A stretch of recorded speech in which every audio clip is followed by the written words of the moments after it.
우리 인생 가운데 하나님의 뜻이 이루어지고 하나님의 역사가 일어나는 것이 너무나 중요한데, 그렇게 일어나게 하는 열쇠는 곧 믿음입니다. 믿음.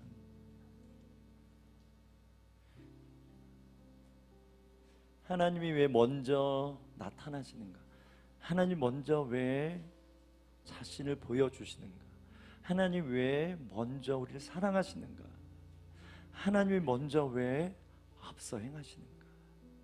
하나님 왜 먼저 길을 만들고 계시는가?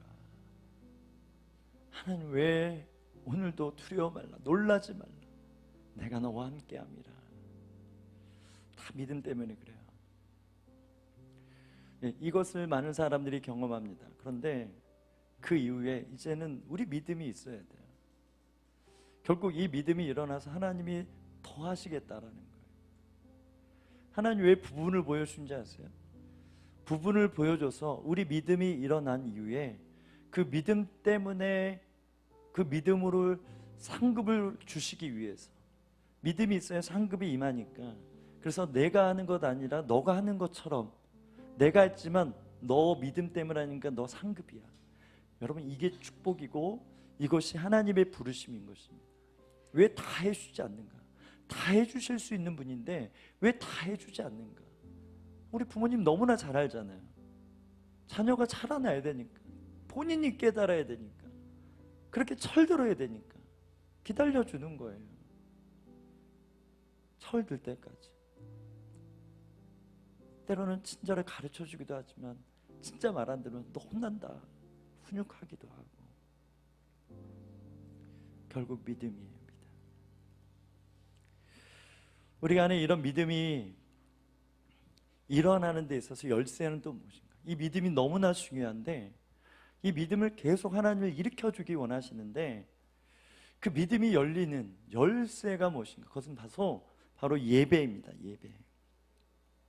예배는 인격적인 만남에 대한 서로의 반응이에요. 하나님의 임재하심에 우리가 그 영광을 보고 우리가 찬양할 때 느낌 바대로 뭐 하는 거? 반응하는 거죠. 이게 예배이죠. 그냥 울어야지, 울면 주님이 좋아하시지, 그냥 우는 척하는 게 아니라 오열이 일어날 수밖에 없는 하나님의 말씀, 마음, 음성이 있으니까, 십자가가 보이니까 그렇게 오열하는 반응이 일어나는 거. 그래서 인도자가 엎드리십시오, 그래서 순종해서 엎드리는 것도 좋지만 엎드려질 수밖에 없는 반응이 일어나는, 이것이 진짜 예배, 성경에서 말하는 예배입니다. 그래서 하나님께서도 우리의 이런 반응, 이런 믿음을 보시고 또 반응하시고 응답하세요. 이런 주고받는 교제, 관계가 바로 뭐예요? 믿음이고 예배라는 거예요. 예배 본질이라는 거예요. 그래서 예배를 온전하게 드리지 않으면 믿음이 일어나지 않습니다. 이 말은 믿음이 일어나지 않는 이유는 내 안에 예배가 무너져 있다라는 거예요. 예배를 돌아보라는 거예요.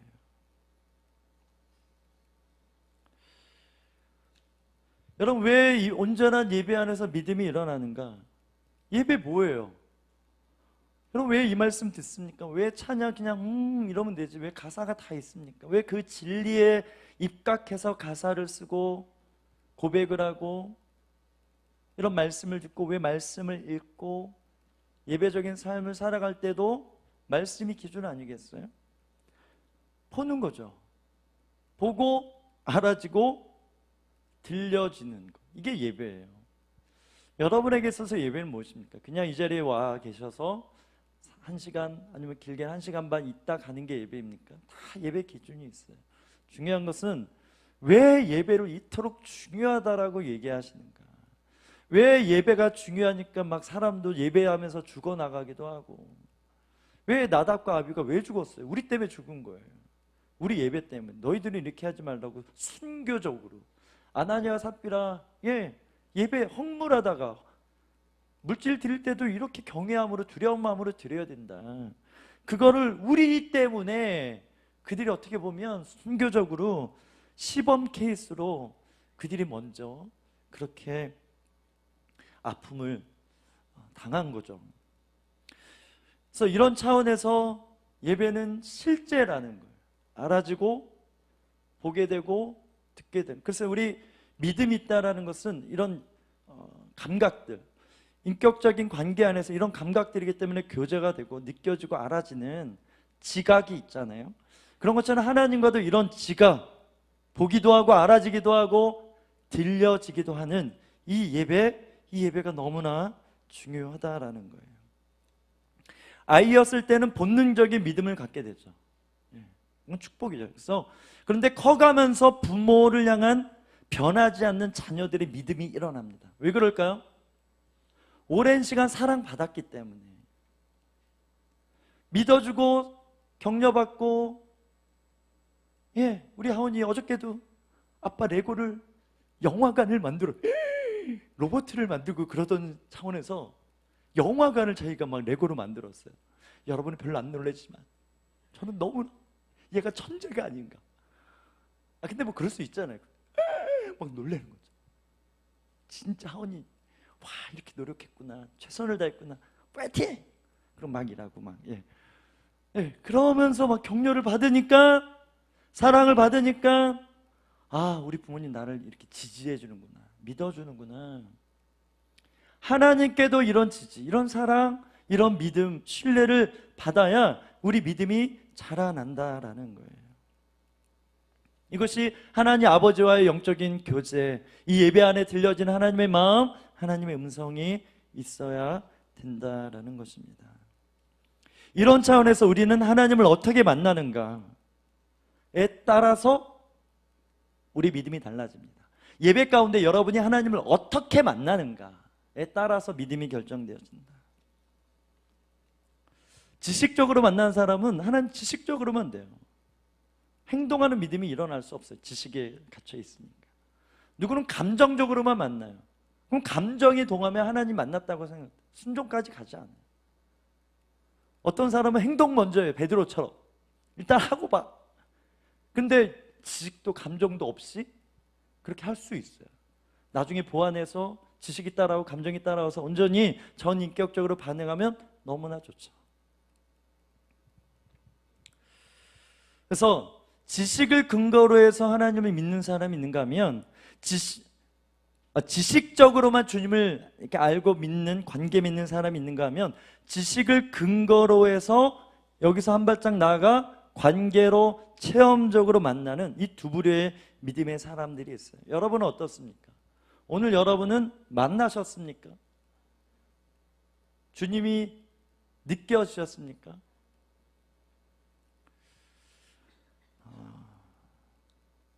제가 페이스북에 이런 예배 묵상하다가 책 보면서 은혜 받아가지고 이런 글 남겼어요. A.W. 토저가 이런 말 했다고 합니다. 세상은 하나님을 아는 지식이 없어 죽어가며 교회는 주님의 임재가 없어 굶어 죽인다. 교회의 실수는, 여기서부터는 제 말이에요. 교회의 실수는 임재가 없음에도 예배해버리는 거예요. 교회가 실수하고 있어요. 하나님의 임재가 없는데 예배라고 단정 짓는 거예요. 임재가 없는 예배는 하나님이 주관하지 않고 사람이 주관하게 돼 있어요. 성령의 사로잡힘보다 전통과 형식에 치중할 수밖에 없죠. 왜? 임재를 모르니까.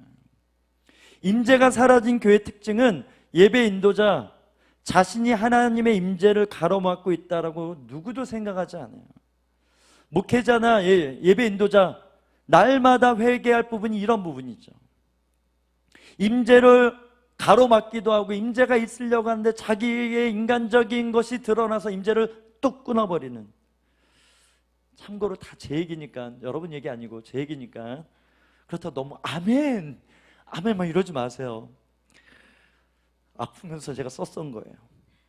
기다리지 않은지, 하나님의 임재가 있으려고 하는데 기다리지 않아요. 하나님께 온전히 이 예배를 내어 맡기지 않아요. 이거는 인도자, 목회자만이 아니라 회중도 맞아요. 또 이걸 잘 가르치지 않은 교회의 문제이기도 하죠. 설교자는 자기가 준비한 것을 잘 했는가 이거에 초점을 맞춰줘. 인정. 찬양 인도자도 자기가 준비한 노래를 잘 했는가 여기에 초점이 맞춰. 자기 만족. 와 오늘 잘했구나, 오늘 노래 막 나오는구나, 자기 쉼치, 이런 거죠. 그러니까 예, 하나님의 역사가 없는 거예요. 임재가 없는 거예요. 절대로 하나님의 마음을 향하지 않으면 임재는 풀어지지 않는다. 하나님의 마음을 풀어내는 것, 제 사명이고 영적인 예배자들, 사명자들의 사명입니다. 제일 잘해야 되는 일이에요. 절대로 교회는 임재가 없어서 교인을 영적 거린으로 만들면 안 돼요. 이런 고민을 제 안에 막 했어요. 그리고 또 책을 또 이어보다가 또 막 이제 알아지는 거, 또 다른 문장. 결국 임재의 기준이 다르기 때문에 예배가 달라지는 것이다. 여러분, 교회마다 임재의 기준이 다 다른 거 아세요? 각자 믿음의 과거에 어떤 체험을 했는가, 어떤 경험을 했는가 따라서 예배 임재의 기준이 다 달라요. 그래서 이 기준이 다르기 때문에 아무리 얘기해도 못 알아먹습니다. 한 예로 이런 거예요. 방언을 나는 받았어요. 그래서 방언의 유익이 너무나 있는데 방언하지 못하는 사람에게 아무리 방언에 대해 유익을 얘기해도 사모함을 일려서 그나마 마음밭이 그런가 나도 받아볼까? 좋아들 하는데 나도 이렇게 얘기하죠. 이런 마음이 생기죠. 그런데 방언에 대해서 딱 닫고 아니야 난 저거 없어도 돼 라고 그런 마음이 있는 사람은 아무리 방언이 좋다고 해도 사모함이 일어나지 않아요. 이런 차이. 하나님의 임재가 있어야 됩니다. 하나님의 임재를 모르기 때문에 이 정도도 뭐 좋잖아요 이러면서 나름의 잘못된 믿음, 잘못된 지식 기준을 가지고 더 큰 하나님의 영광이 있고 더 우리가 측량할 수 없는 영적인 세계에 임재가 있고 놀라운 하나님의 역사가 있는 이런 것을 꿈꾸지 않아요.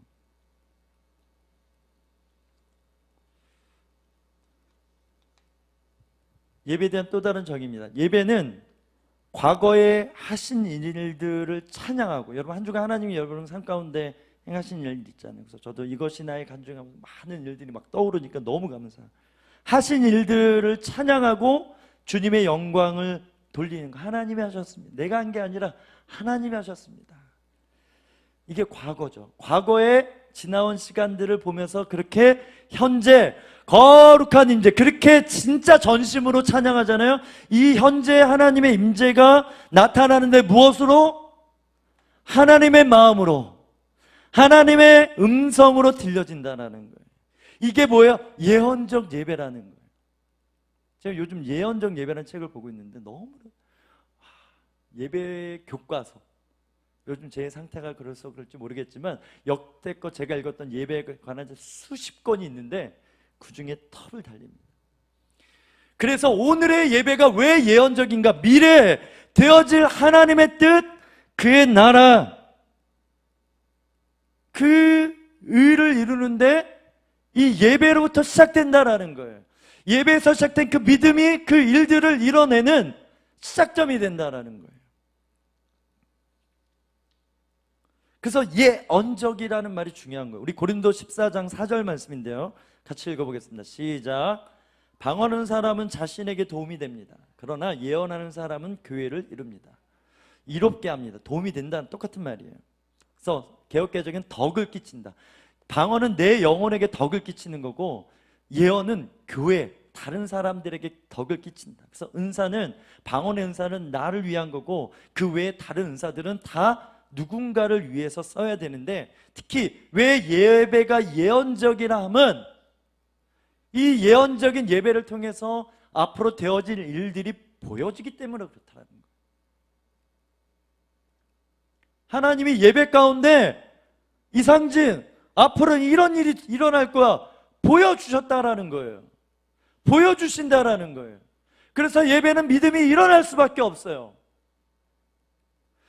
통전적으로 우리의 과거, 현재, 미래를 한눈에 보시는, 전지전능하시며 예지하시기까지 하시는 하나님이 우리를 그렇게 대하시는 거 아니겠어요? 그래서 자꾸 하나님의 시야가 이게 영적인 눈이 떠진다라는, 때로는 하나님의 시선이 열려서 과거, 현재, 미래가 같이 보여줄 때도 있어요. 다 보진 않지만 그런 관점으로 내 인생에 믿어지니까 진짜 두려울 게 없는 거예요. 이게 하나님을 믿는 사람의 삶에 풀어줘야 되는 비밀이라는 거예요. 비밀. 왜? 그렇게 하시려고 성령님이 우리 안에 계시기 때문에. 이래야 여러분 세상을 다스리시는 거 아니겠어요? 이런 능력이 있어야 우리가 하나님의 대사로, 하나님의 통치, 생육하고 번성하라, 창세기에 나온 말씀, 예수님께서 내가 세상 끝날까지 함께 할 것이니까 땅끝까지 가서 제자 삼아라, 다 이 권능, 하나님의 이 거룩한 능력으로 세상을 통치하라는, 세상을 침략해버리고 하나님의 주권으로, 하나님의 능력으로 무너뜨려버리고, 여리고성을 무너뜨린 여호수아 세대가 그렇게 예수 믿는 사람들이, 그리스도인들이 함성을 지르고 예배하고 믿음으로 예배해 이 현재 미래를 향해서 선포하면 그런 일들이 일어난다는 거예요. 그래서 예배는 예언적일 수밖에 없다라는 거예요. 하나님이 하실 일들이 이곳 가운데 현재 나타나지고 믿어질 수밖에 없다라는 거예요. 바울이 깨달았어요, 이것을.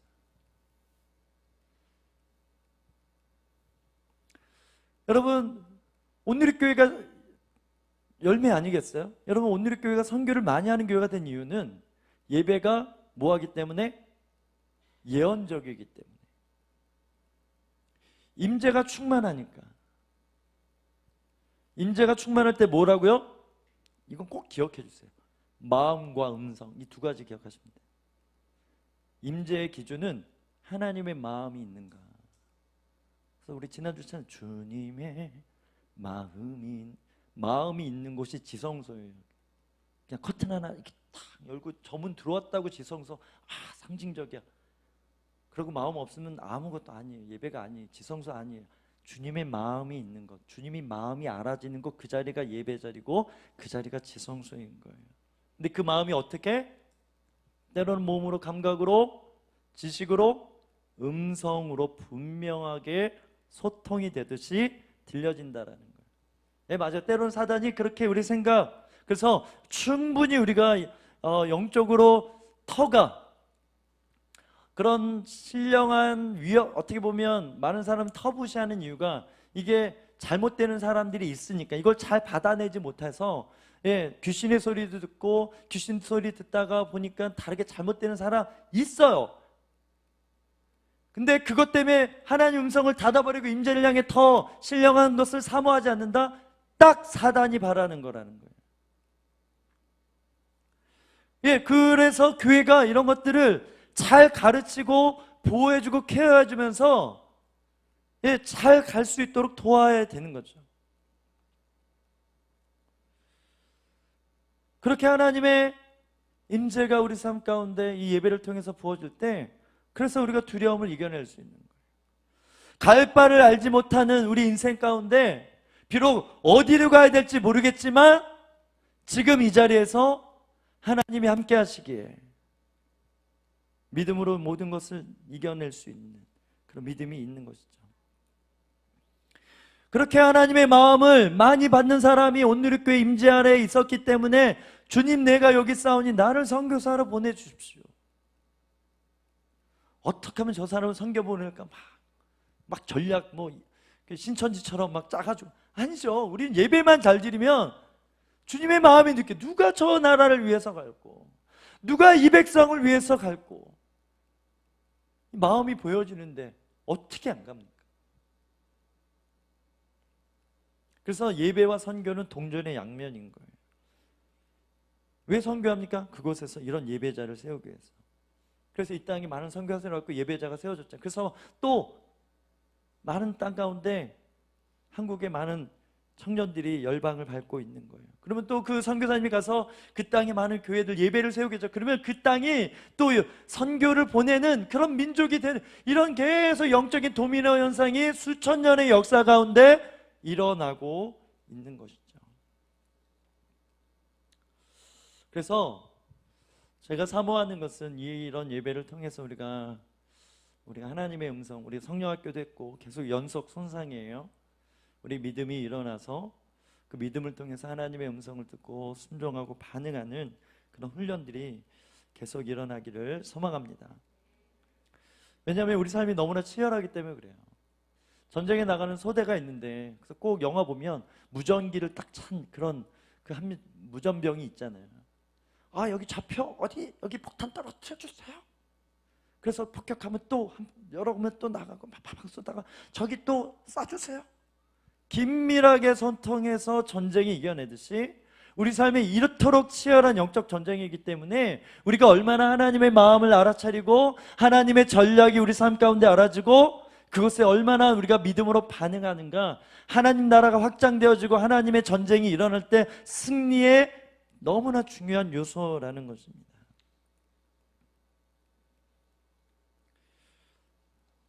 그래서 이번 주에 어떤 우리 지체가 우리 집사님의 따님인데 유학을 가신대요. 그래서 목사님이랑 좀 이렇게 기도받고 싶고 상담하고 싶다고 통화해 보니까 너무나 귀한 믿음이 있어요. 유학 가기 전에 나의 영적인 좀 매핑을 하고 뭐가 부족한지 방언도 받고 싶고 영적인 자립이 딱 분명해서 그렇게 무장해서 가고 싶다는 거. 오, 감동이 임하잖아요. 야, 만나줄게 이러면서 약속 시간 정해. 이런 게 믿음이라는 거죠. 영적 자립이 분명해서 하나님이 내게 어떤 말씀하시는지를 알아차릴 수 있는 그런 상태로 우리가 훈련되어지는 것, 이것이 중요한 우리 삶의 목적입니다. 그래서 여러분, 이런 임재 안에서 우리 마음에 새롭게 변화가 일어납니다. 로마서 12장 2절 말씀처럼 마음에 새롭게 변화를 받아 하나님이 기뻐하시고 선하시고 온전한 뜻이 뭐가 됩니까? 분별이 돼요. 처음에는 조각조각 작은 음성으로 단편적으로 단어, 심지어 자음이 먼저 임하고 모음이 오기도 하고 한 글자가 오고 두 글자가 오고 세 글자, 점점 이렇게 확장되어지는 그런 하나님의 음성이 있다라는 거예요. 그렇게 성령님은 오늘도 여러분에게 이미 하나님의 마음을 주셨습니다. 하나님의 마음을 여러분이 느낄 수 있는 감각을 통해서 들려주셨다라는 거예요. 네, 여기까지가 서론인데 오늘은 여기까지 할까요?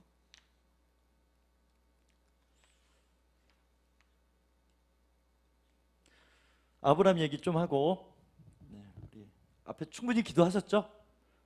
그래서 앞에 너무 열려가지고 앞타임에도 나가서 좀 이렇게 기도해드리고 도와드렸습니다. 아브라함이 믿음에 잠깐 나누고 여러분 각자 기도하시다가 가시면 될 것 같아요. 또 계속, 그리고 오늘 말씀 준비하다가 아브라함 이야기를 좀 더 해야 되겠다. 원래 한 6월 달만 아브라함 얘기하려고 했는데 너무나 귀한 보석 같은 말씀 계속 성령님이 주셔서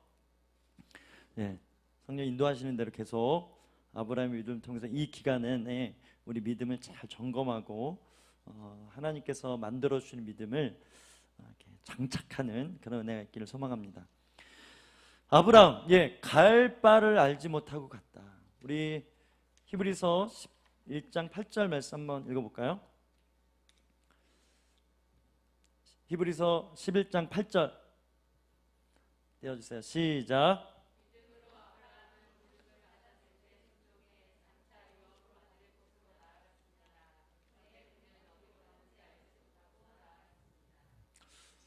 창세기 말씀 나누다 히브리서 말씀 잠깐 나누나요?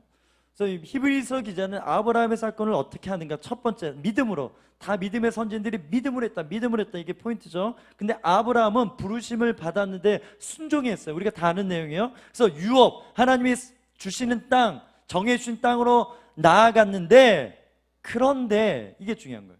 히브리서 저자가 보는 포인트는 요곳에 있다라는 거예요. 그는 어디로 가는지 알지 못했다. 갈 바가 어딘지 모르고 그냥 갔다, 이 말인 거예요. 왜 그랬을까요? 그 당시 히브리서를 읽는 많은 유대인이면서 예수 믿어서 핍박받는 성도들이 있었어요. 그래서 히브리서의 전반적인 내용은 신약의 레위서, 레위기 같은 거예요. 예수님의 복음이 예수님께서 어떻게 레위기처럼 십자가의 은혜에 어떻게 우리에게 영적인 해방을 주셨는지, 그러면 이 믿음을 가진 자라면 11장부터 이런 믿음으로 살아야 돼. 그래서 뒷부분에 보면 칼로, 톱으로, 강도의 연, 이런 믿음이, 이런 위기가 있어도 세상이 감당할 수 없는 그 믿음을 가지고 살아야 돼. 이 초대교회 로마라는 이 제국을 무너뜨릴 수밖에 없는 순교적인 영성이 그래서 이제 나오는 거죠. 초대교회 성도들도 갈 바를 몰랐다는 거예요. 갈 바를 모르다가 카타콤까지 갔고요. 원형 경기장까지 가서 그렇게 목숨을 잃게 되는 일들이 있었다라는 거. 그들을 격려하기 위해서 아브라함의 믿음을 딱 얘기한 거예요. 왜 하나님은 갈 바를 모르게 인도하셨을까? 이런 생각 해보는 거예요. 하나님이 다 알려주시면 얼마나 좋아요. 이런 생각 안 해보셨어요? 저만 하나요? 아니, 다 알려주시고, 야, 너는 이렇게 할 거니까 요 때는 이런 믿음 다 가르쳐 주시면 딱 우리가 기억했다가 그렇게 반응하면 되죠. 근데 하나님은 그렇게 인도 안 하시고 우리가 원하는 만큼 보여주지 않고 우리가 알고 싶은 만큼 알려주시지 않아요. 고난을 닥칠 때도, 심지어 우리가 좋은 일을 당해도 그 이후에 있을 고난에 대해서 말씀하시지 않아요. 또 고난을 우리가 당했을 때도 그 이후에 있을 축복에 대해서 말씀을, 우리 지났으니까 말씀하시죠. 그러나 그것을 음성으로 구체적으로 주시면 얼마나 좋겠어요. 그래서 때로는 하나님이 숨어 계신 듯한, 우리 믿음을 위해서 훈련하기 위해서 우리 진짜 믿음이 일어나는 걸 위해서 그렇게 인도하신다라는 거예요. 왜 그렇게 인도하시는가? 오늘은 두 가지로 살펴봅시다. 첫 번째는 영적으로 깨어있게 하기 위해서, 영적으로 깨어있으라는 거예요. 영적으로 깨어있음이 얼마나 중요한지를 강조하고 알려주기 위해서라는 거예요.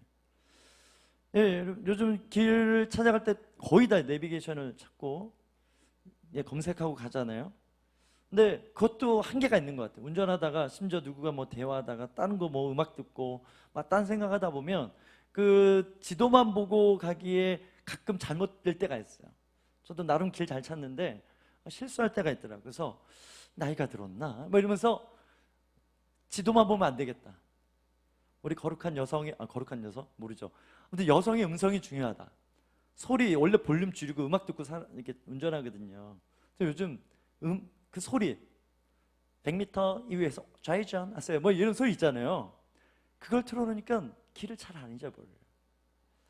저는 이와 같다고 생각해요. 우리가 말씀도 보지만 말씀을 볼 때 성령님이 어떻게 우리에게 음성을 주시는가, 이게 열리면 더 하나님의 인도함을 받게 된다.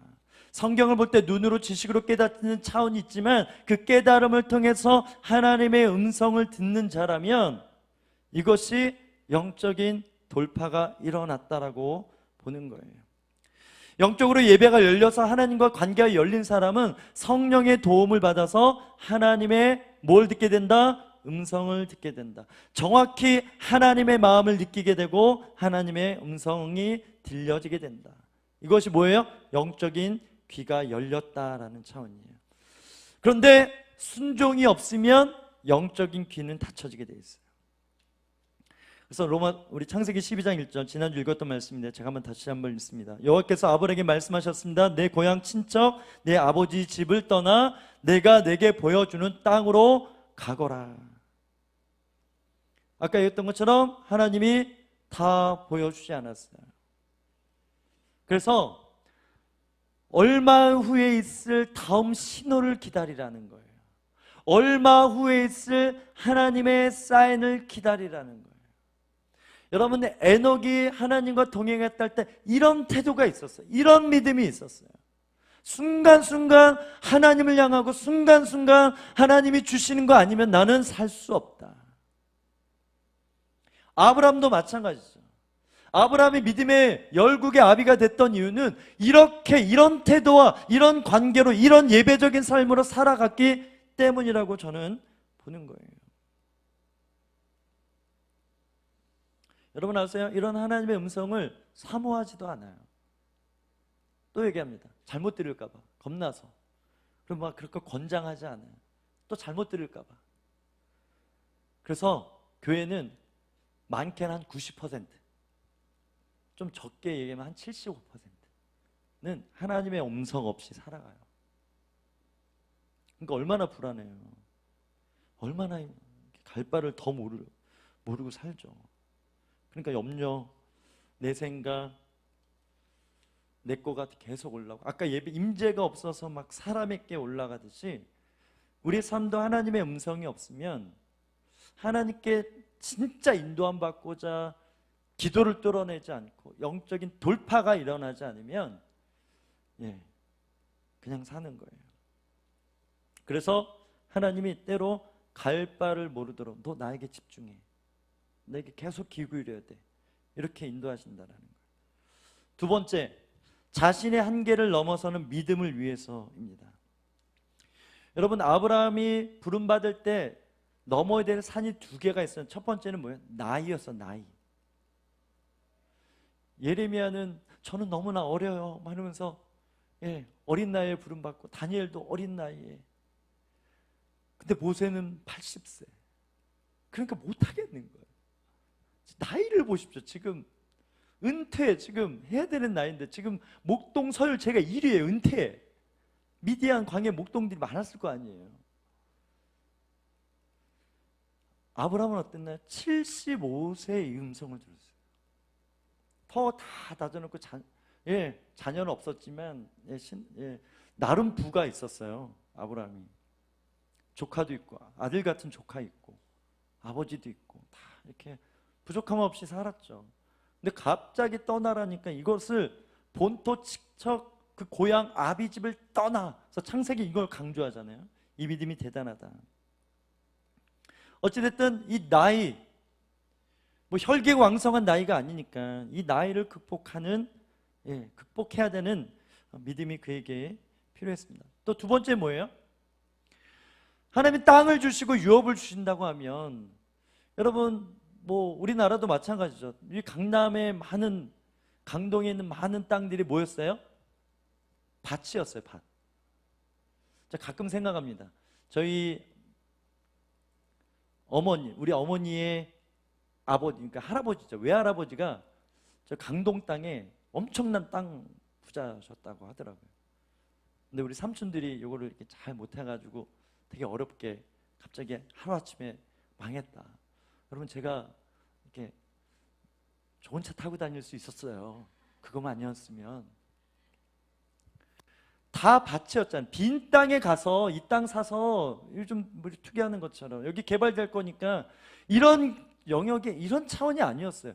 장대한, 여러분 우리가 가나안 땅 여리고서 알지만 그 민족의 문화적으로도 엄청나게 발달하고 메뚜기처럼 여길 만큼, 그게 뭐 하루아침에 됐겠어요? 오랜 전부터 그런 땅이었다라는 거예요. 살고 있는 땅, 이 땅 가서 여기가 내 땅이다. 이걸 넘어서 했어요. 그래서 이걸 정리해 보는 거예요. 할 수 없을 것 같고, 75세니까 땅 안 될 것 같은 거. 그런데 하나님이 그곳으로 그렇게 갈 바를 모르게 인도하셨다라는 거예요. 제가 이번 주 하나님께 간절히 기도했던 여러 가지가 있는데, 좀 사소한 건데, 제가 아이폰 쓰는데 에어팟 프로를 샀어요. 이게 너무 좋다고 해서, 그래서 아이폰도 샀어요. 이것 때문에 노이즈 캔슬링 이게 돼가지고 이게 다 이게 좋고, 그래서 나는 그런 욕심이 있어서. 근데 그걸 잊어버렸어요. 산지 몇 달도 안 됐는데 마음이 상해가지고 아무리 찾아도 없어요. 그래서 주님 어디 있습니까? 주님 가르쳐 찾게 해주세요. 불쌍한 척 주님 막 이러면서 기도했는데, 찾았을까 안 찾았을까? 믿음이 이렇게 없어요. 찾았어요. 어제 찾았어요. 제가 지난주 긴가민가 나눴잖아요. 요즘 또 영적으로 민감하니까 기도를 했어요.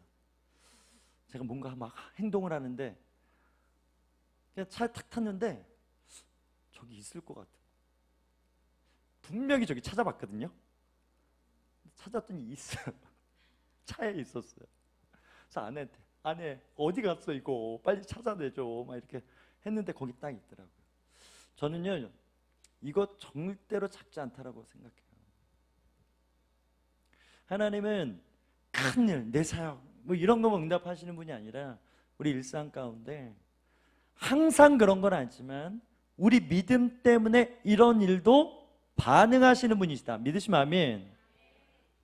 제가 몇 번 설교했잖아요. 축구화 잃어버렸는데 롯데월드에서 차에 얹어놓고 갔는데 그 땅바닥에 떨어졌는데 찾아갔는데 길거리에서 그 축구화를 찾았다고. 축구화가 막 뒹굴고 있다고. 그게 대문처럼 보였다고 제 눈에. 자전거를 누가 훔쳐갔어요. 주님, 이 목사의 자전거를 훔쳐간 사람 도대체 누구예요? 잘 먹고 잘 살아 잘 되게 해주세요. 이렇게 축복 기도했어요. 한 달 후에 그 자전거가 제 집에 갖다 놔져 있었어요. 그 사람은 왜 그랬을까? 천국 가서 꼭 물어볼 거예요 제가. 아니 훔쳐갔으면 잘 타면 되잖아요. 저는 있고요 그냥 뭐 자유하게 살았단 말이에요. 어느 날 집에 올라가는데 자전거가 있는 거예요. 빌라에 살았을 때. 이런 일들이 한두 가지가 아닌 거잖아요. 여러분도 마찬가지잖아요. 다 무엇 때문에? 믿음 때문에. 믿음 때문에. 여러분, 우리 삶 가운데 하나님께서 이렇게 동행하는 믿음이 없으면, 하나님과 동행하는 믿음이 없으면 일상 위대한 사역도 없어요. 저는 그렇게 봅니다. 우리 아버지이시잖아요. 하나님 왕이시기도 하시고 때론 장군의 모습은 나와 함께 전쟁에 나가자 막 이렇게도 하시긴 하시지만 아버지 작은 일, 우리 자녀의 학원 일도, 학업의 일도, 남편의 일도, 야 그런 세속적인 것 나한테 누가 기도할? 하나님 이렇게 얘기한 적 있어 없어요? 없어요. 여러분의 모든 일은 여러분의 being이, 여러분의 중심이 예수 그리스도 주신 그 믿음과 하나님 위에 나라 위에 영광에 살고자 하는 믿음이 있다면 여러분의 모든 일은 하나님의 일인 거예요. 여러분이 가는 모든 것은 그래서 하나님의 나라가 될 수 있고, 여러분 하는 직장일, 사업의 일, 모든 관계, 여러분 하는 모든 것은 그리스도의 공생애가 될 수 있어요. 왜? 그 일을 통해서 하나님의 영광을 받으셔야 하기 때문입니다. 그래서 이런 묵상 해봤어요. 정해놓지 않는 믿음.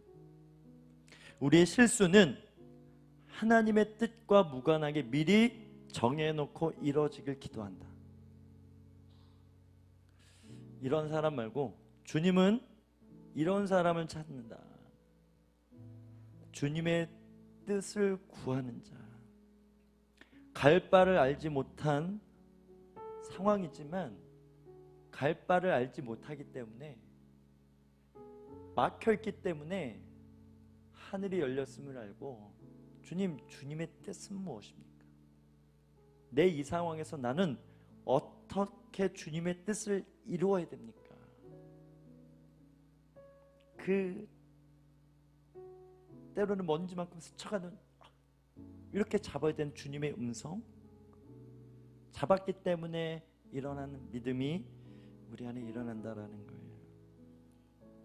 갈 바를 알지 못하는 상황에서 하나님이 가장 크게 역사하실 상황이란, 갈 바를 알지 못하는 상황은 하나님이 가장 분명하게, 가장 강력하게, 압도적으로 역사할 수밖에 없는 상황이라고 보는 것, 보게 하려고 이런 믿음의 훈련들을 하나님은 시키십니다. 아멘. 함께 찬양하십시다. 전능하신 주 나의 하나님은 찬양 부르고 함께 기도하며 나아갔으면 좋겠어요. 전능하신 나의 주 하나님은 능치 못하실 일 전혀 없네. 우리의 모든 강구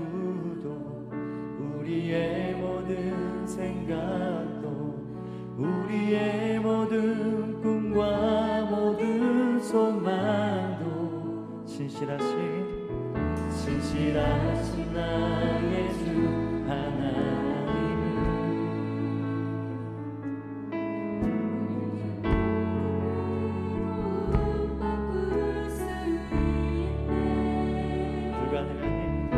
불가능한 일해가 죽은 자를 그를 이길 자 아무도 없네. 주의 말씀 의지하여 깊은 곳에 금을 던져 오늘 그가 놀라운 일을 이루시리라. 주의 말씀 의지하여 믿음으로 금을 던져 믿는 자에게 축복하라. 우리 오른손을 들고 주의 말씀 의지하여 깊은 곳에 금을 던져 오늘 그가 놀라운 일을 이루시리라.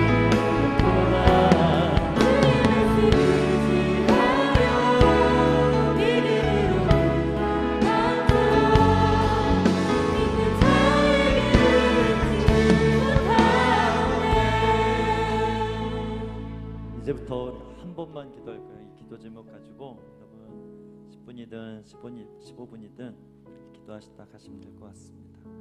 여러분 이 찬양의 배경이 뭐예요? 주님의 말씀을 의지해서 고기 하루 종일 잡았는데 못 잡았어요. 하다니까 저 깊은 데 한번 던져봐라. 에이 주님 안 된, 여기나 저기나 똑같아요. 이러고 딱 내가 정한 대로 살았으면 153은 없는 거예요. 그물이 찢어질 정도로 고기 잡는 건 없는 거예요. 그런데 베드로가 그 음성을 들었어요. 여러분 이게 예배고 이게 임재예요. 그것에 그물을 던지는 게 믿음인 거예요. 결국 여러분의 인생은 이걸로 풀립니다. 다시 한번 결국 여러분의 인생은 이게 풀려야 진짜로 제대로 믿음이 풀리는 거예요. 저는 이런 믿음 필요 없고 그냥 무조건 복 주세요, 잘 되게 해주세요, 거기에 소망이 없습니다. 이 시간 기도할 때 주님, 첫 번째 임재가 열리게 해주십시오. 하나님 예배가 더 열리게 해주십시오. 우리 믿음을 예배를 통해서 일으켜주시는 하나님의 손길, 하나님의 음성, 하나님의 마음이 폭발적으로 우리 안에 부어지게 하여 주시옵소서. 넘치도록 부어지게 하여 주셔서 또 거룩한 순종이 우리 삶 가운데 있어서 내가 하니까 안 됐는데 주님이 하라고 하니까 던졌더니 되어지는 이 돌파가, 이런 놀라운 기적이 우리 삶 가운데 일어날 줄 믿습니다. 우리 주여 세 번을 주기도 하겠습니다. 주여, 주여.